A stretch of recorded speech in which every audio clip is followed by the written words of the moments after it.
ডিব্ৰুগড়ৰ চেৰিংচাপৰিস্থিত সন্তোষীমা মন্দিৰ পথৰ নিবাসী প্ৰয়াত সুনীলৰ পুত্ৰ মিথুন ৰায়ে ঘৰত অশান্তিকৰ পৰিৱেশ সৃষ্টি কৰাৰ অভিযোগ উত্থাপন কৰিছে অমিত ৰয়।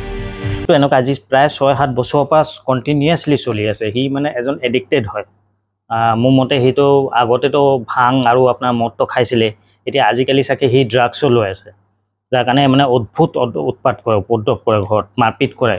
3-4 বা 5 বাৰ আমি ডিব্ৰুগড় থানাত এজাহাৰ দিছোঁ, আমলাপট্টি থানাত এজাহাৰ দিছোঁ, তাৰপিছত আমাৰ SP অফিচত এজাহাৰ দিছোঁ, কিন্তু থানাৰ পৰা কোনো বিশেষ পদক্ষেপ লোৱা নাই, কোনো ধৰণে নহয়, যিটো কাৰণে সেই বস্তুটো সাহস এটা পাই গৈছেগৈ আৰু সি বাৰম্বাৰ বস্তুটো বঢ়াই গৈ আছেগৈ।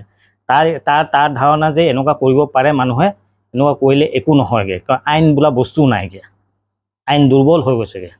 পৰিয়ালৰ অভিযোগ, মিথুন ৰায় মদ্যপায়ী, নিচাসক্ত আৰু তেওঁ অধিক গালিগালাজ, আক্ৰমণাত্মক আৰু হিংস্ৰ প্ৰকৃতিৰ। আনকি চোকা অস্ত্ৰৰে পৰিয়ালৰ সদস্যক আঘাত কৰাৰো অভিযোগ উত্থাপন হৈছে।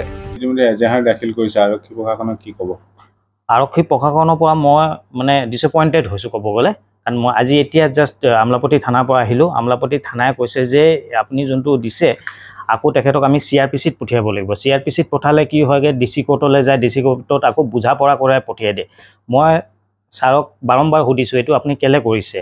যিহেতু বাৰে বাৰে আমাৰ ইনজাৰিজ কৰিছে, তো ছাৰে কোৱা মতে এইটো যোনটো আপোনালোকে ছেকশ্যন দিছে, সেই ছেকশ্যনটোৰ ভিতৰত 7 years above আপোনাৰ জেল নহয়গৈ।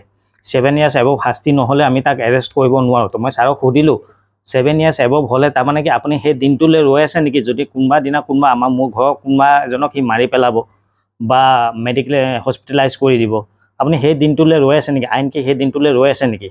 এইটো আপোনাৰ মোৰ ভৰিটো অকণমান ইনজাৰি কৰিলে, দাৰে মাৰিব আহিছিলে, ভৰিত ইনজাৰি কৰিলে।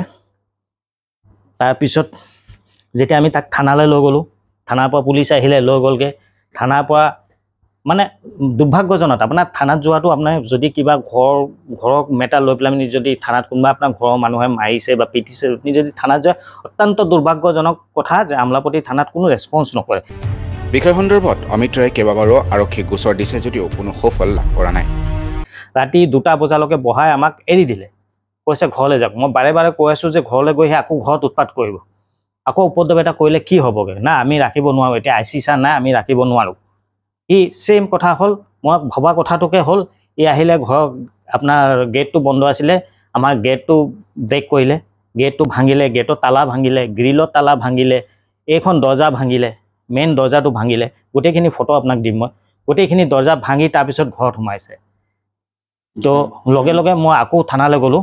থানালৈ গৈ আহিলোঁ। অহাৰ পিছত তেখেতক লৈ গ'ল যদিও আজি যোৱাৰ পাছত মই যেতিয়া কথাটো সুধিছোঁ, কৈছে একেটা ঘৰত থাকিব। মই কৈছোঁ আপুনি কি নিজৰ ঘৰত সোমালে কি তালা ভাঙি সোমায় নেকি?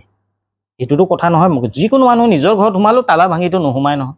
আৰক্ষীয়ে কোনো ব্যৱস্থা গ্ৰহণ নকৰাৰ সুযোগ গ্ৰহণ কৰি পুনৰ মিথুন ৰায়ৰ ঘৰত একেই হুলস্থুলীয়া পৰিৱেশ, মাৰপিট অৱস্থাৰ সৃষ্টি কৰে। তাৰমানে কি আপুনি ক'ব পাৰে যে যিখিনি দুৰ্বৃত্ত আছে, যিখিনি এনেকুৱা প্ৰবৃত্তিৰ মানুহ আছে, সিহঁতে কি লাইচেঞ্চ পাই আছে পুলিচৰ পৰা যে আপুনি তালা ভাঙি সোমাক, আমি এটা আপোনাক ৱাৰ্ণিং দি এৰি দিম? এইটো হ'ব নোৱাৰে, এইটো দুৰ্ভাগ্যজনক কথা। নামটো কি আছিলে? মিথুন ৰয়। কি কৰে?